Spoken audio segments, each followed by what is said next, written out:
Baik, di sini saya akan memperlihatkan alat dan bahan yang kami gunakan dalam kelompok kami. Yang pertama ada wajan, yang berikutnya ada kompor, yang berikutnya ada gelas berisikan susu, yang berikutnya adalah piring.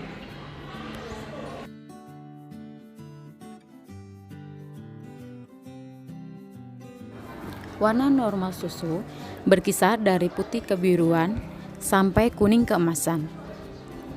Warna tersebut bergantung pada jenis hewan, pakan, dan juga jumlah lemak pada susu.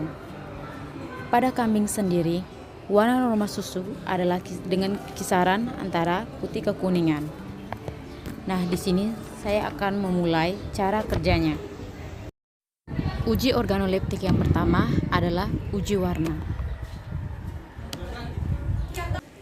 Uji warna alat yang kita gunakan di sini adalah gelas yang berisikan cairan susu dan juga yang dilatar belakangi dengan kertas putih.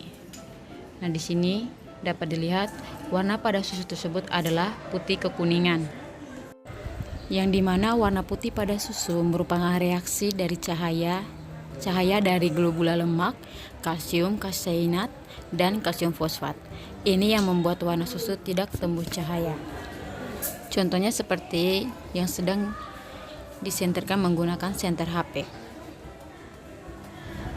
Nah, sedangkan warna kuning berasal dari kandungan lemak dan juga karoten yang terlarut dalam susu.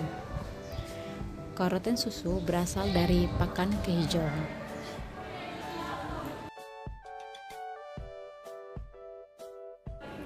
Uji yang kedua adalah uji bau. Uji bau ini akan dilakukan dalam 2 tahap, yaitu yang pertama, uji bau tanpa proses pemanasan, dan yang kedua, uji bau dengan proses pemanasan. Yang pertama, uji bau tanpa proses pemanasan. Bau yang terdapat pada susu ini adalah bau khas susu kambing yang masih segar. Hal ini dikarenakan lemak susu dapat menyerap bau atau aroma yang berada di lingkungan sekitarnya.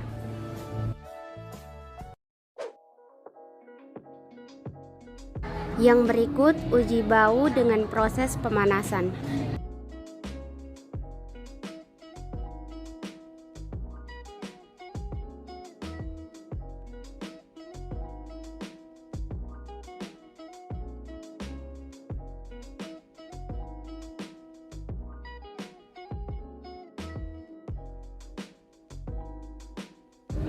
Pada uji bau setelah susu dididihkan tidak mengalami perubahan. Berikutnya, pengujian rasa. Untuk pertimbangan keselamatan si penguji, sebelum melakukan pengujian rasa, susu dididihkan terlebih dahulu. Setelah itu, susu siap dilakukan pengujian rasa.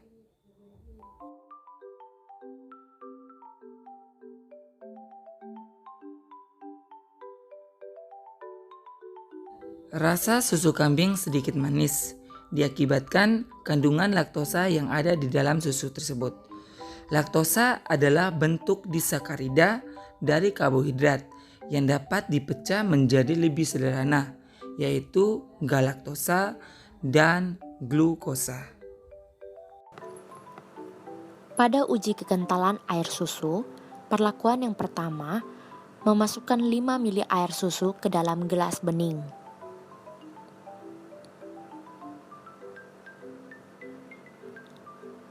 Kemudian perlakuan yang kedua, miringkan gelas bening dan tegakkan kembali. Pada hasil uji kekentalan air susu, terlihat susu tidak kental dan susu dengan cepat kembali ke keadaan semula serta tidak ada butiran dan lendir sehingga dapat disimpulkan susu tersebut merupakan susu segar. Berikut merupakan uji didih pada susu kambing segar. Kegunaan uji didih ini untuk memeriksa dengan cepat derajat keasaman susu. Prinsip uji ini adalah kestabilan kasihan susu berkurang bila susu menjadi asam sehingga akan menggumpal atau pecah bila dididihkan. Setelah dipanaskan, susu diletakkan di dalam wadah kemudian diamati hasilnya.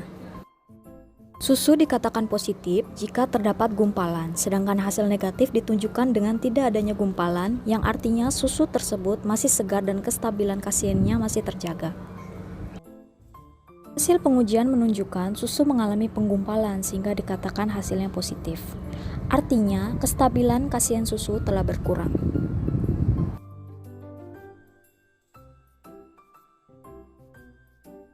Selanjutnya adalah uji alkohol pada susu kambing.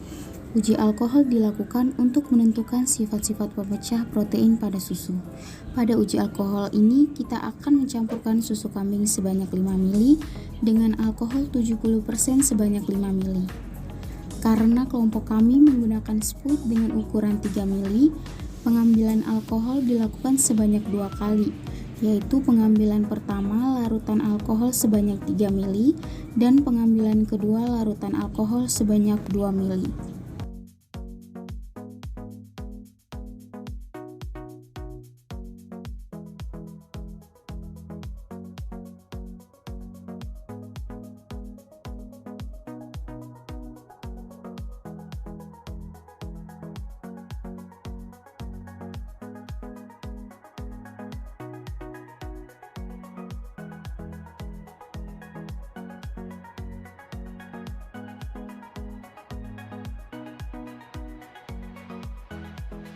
Setelah itu, kita kocok sebentar dan amati perubahan yang terjadi pada susu kambing. Pada air susu murni, partikel-partikel kasein terikat dengan garam-garam kalsium dan magnesium dalam keadaan yang stabil. Partikel-partikel ini diselubungi oleh misel kasein fosfat yang terdapat dalam larutan koloidal. Semakin kuat pengikat antara kasein dengan garam-garam kalsium dan magnesium ini, maka alkohol tidak mampu untuk mendehidrasi misel kasein fosfat dan tidak terjadi presipitasi atau uji alkohol akan memberikan hasil yang negatif. Pada air susu yang sudah asam akan mempengaruhi kestabilan dari misel kasein fosfat sehingga garam-garam kalsium dan magnesium akan melepaskan diri dari ikatannya secara perlahan dan masuk ke dalam larutan. Lepasan garam-garam ini menyebabkan pengikat air berkurang, sehingga jika diberi alkohol akan mendehidrasi misel kasein fosfat dan terjadi presipitasi dari kasein atau uji alkohol memberikan hasil yang positif. Pada pengujian alkohol ini menunjukkan hasil positif karena adanya butiran-butiran susu yang melekat pada dinding tabung reaksi.